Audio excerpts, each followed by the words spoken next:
ദിവസം എനിക്ക് ഭയങ്കര ഇഷ്ടപ്പെട്ടു. കാരണം രാവിലെ തന്നെ എൻ്റെ ഫ്രണ്ട്സ് എന്താ പറയുക മാങ്ങ കൊണ്ടുവന്നിട്ടുണ്ടായിരുന്നു കേട്ടോ. അപ്പോൾ എൻ്റെ ഒരു ഫ്രണ്ട് മാങ്ങ കൊണ്ടുവന്നു. അപ്പോൾ നമ്മളത് ടിന്നിലിട്ടിട്ട് അതിൽ ഉപ്പും മുളകും കൂടി മിക്സ് ചെയ്തിട്ട് നമ്മൾ ഇൻ്റർവെല്ലിന് കഴിച്ചു. അടിപൊളി ടേസ്റ്റ് ആയിരുന്നു. അപ്പോൾ 2025 കഴിച്ച ഫസ്റ്റ് മാങ്ങാപ്പഴം ഇതായിരുന്നു കേട്ടോ. അടിപൊളിയായിരുന്നു. ഉച്ചയ്ക്കത്തെ ഇൻ്റർവെല്ലിന് നമ്മൾ കോളേജിൻ്റെ പുറത്തേക്ക് പോവാണ് കേട്ടോ. ഇവിടെ അടുത്ത് ലത്തീം പള്ളിയിൽ ഊട്ടുതിരുന്നാളായിരുന്നു. അപ്പം നമ്മൾ അവിടെ പോയി ഫുഡ് കഴിക്കാതെ കരുതി. അങ്ങനെ നമ്മൾ പുറത്തേക്ക് പോവുകയാണ്. ഫസ്റ്റ് ടൈമാണ് ഉച്ച നേരത്തൊക്കെ നമ്മൾ ക്ലാസ്സിൽ നിന്ന് ഇങ്ങനെ പോണത്. അങ്ങനെ അവിടെ പോയി ക്യൂ ഒക്കെ നിന്ന് ചോറും സാമ്പാറും മാങ്ങാച്ചാറും ഉപ്പേരിയും അവിയലും പായസവും പപ്പടവും ഇഞ്ചമ്പുളി എല്ലാം കൂടി അടിപൊളി ഓടുണ്ടു.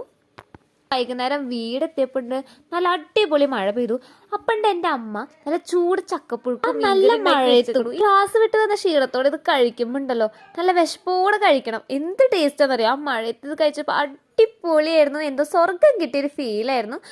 കൊഴക്കട്ടയും കഴിച്ചു, അടിപൊളിയായിരുന്നു. അപ്പോൾ നല്ല മാങ്ങിയിട്ട് നല്ല അടിപൊളി മീൻകറി നല്ല ചൂടോടെ കണ്ട ആവി വറക്കുക, ചൂട് പോലും പോയിട്ടില്ല, അടിപൊളിയായിരുന്നു.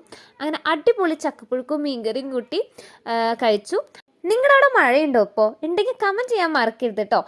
അത് കഴിഞ്ഞ് നമ്മൾ ചക്കപ്പുഴുക്കും മീൻകറിയും കഴിക്കുമ്പോൾ ഇടയ്ക്ക് എരിവ് വരുമ്പോൾ ഞാൻ കൊഴക്കട്ട എടുത്ത് കഴിക്കും. കൊഴക്കട്ടയ്ക്ക് നല്ല മധുരമാണല്ലോ. അപ്പോൾ നല്ല മീൻകറിക്ക് നല്ല എരിവൊക്കെ ഉണ്ടായിരുന്നു. അപ്പോൾ കുറച്ച് കഴിക്കും, എരിവ് വരുമ്പോൾ ഞാൻ അത് കഴിക്കും. അങ്ങനെ മാറി മാറി കഴിച്ചു.